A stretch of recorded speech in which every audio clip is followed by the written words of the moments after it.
What's up, guys? This is Garth, your commissioner. Just giving you guys a video for the week of the Week 8 recap. So, just want to get right into it this week. First and foremost, today is going to be brought to you by Deer Park Water. It's always good to drink some Deer Park water. With that being said, I hope you guys are all doing well. I didn't really experience a lot down here as far as the Hurricane Sandy is concerned. But I do hope that you all are doing okay. Definitely thoughts and prayers are with you guys right now. So, with that being said, I know that most of you, or some of you at least, probably won't be able to even watch this video. But again, if you do, thoughts and prayers are with you. We did have a week last week, week 8. Some good matchups. I just want to go ahead and recap a little bit of them right now. First off, we have Messi versus Beatdown. Messi won again.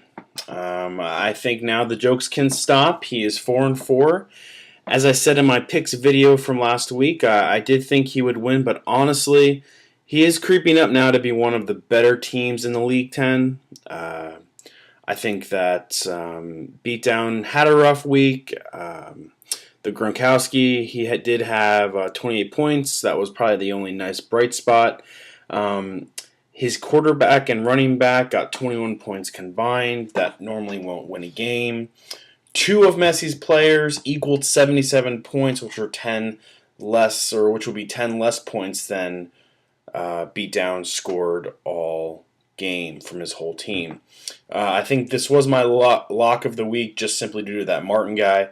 I wouldn't count Beatdown out just yet, but again, he did have a rough week this week against Messi. Again, Martin scoring 37 didn't really help his cause.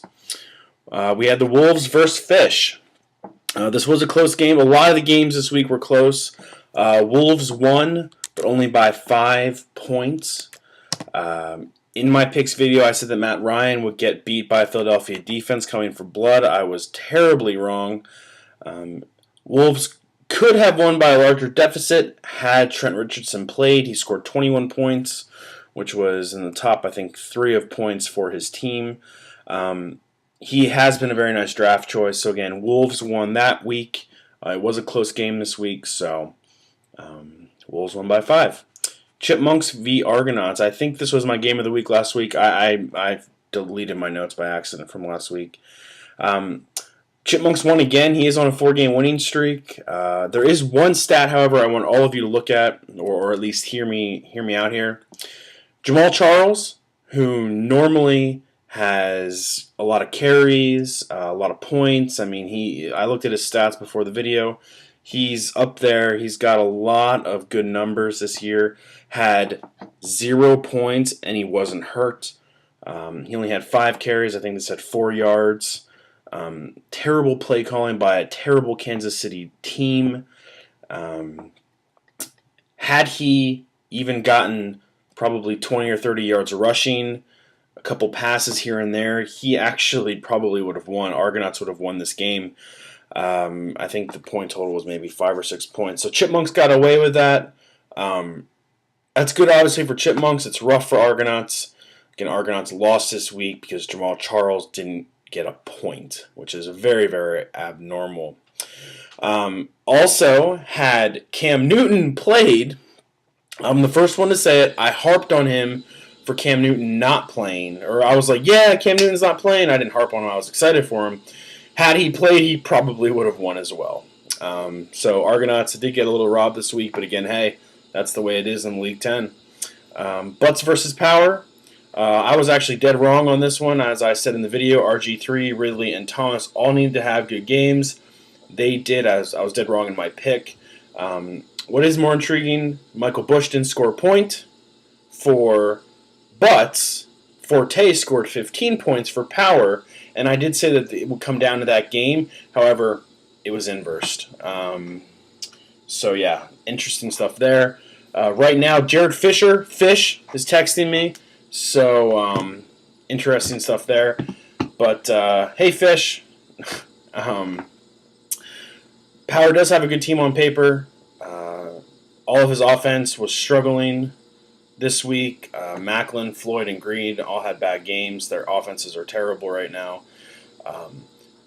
The only bright spot for Power is that most likely he won't be having a bad quarterback week. He's got Roethlisberger and Breeze.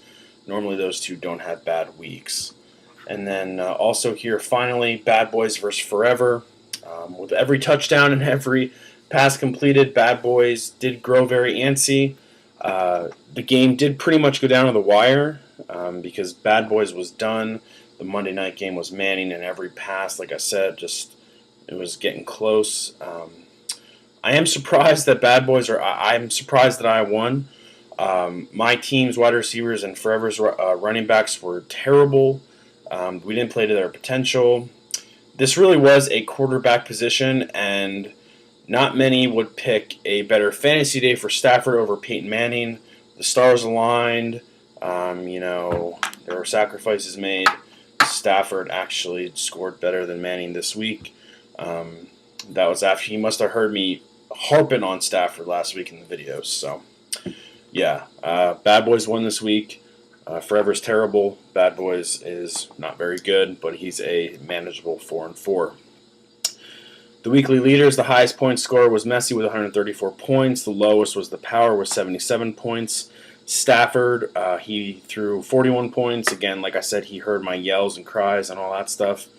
As far as the highs and lows, there was no change this week. I'm not going to review it, but there wasn't any change. Also, a couple other things here. I was a very lucky 3 for 5 this week as far as my weekly picks were concerned. I bombed on the Power and I bombed on the Bad Boys picks. However, I did get lucky with the Chipmunk pick because, again, going back to, I think that's probably the most surprising thing this week, Jamal Charles with like 5 carries for 0 points and 4 yards.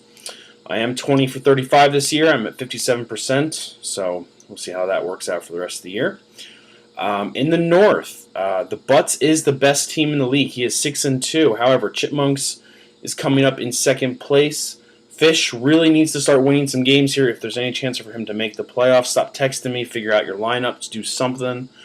Butts and Chipmunks are riding a 5 and 4 game winning streak to their credit. So they are doing really, really well. They're on these nice high streaks.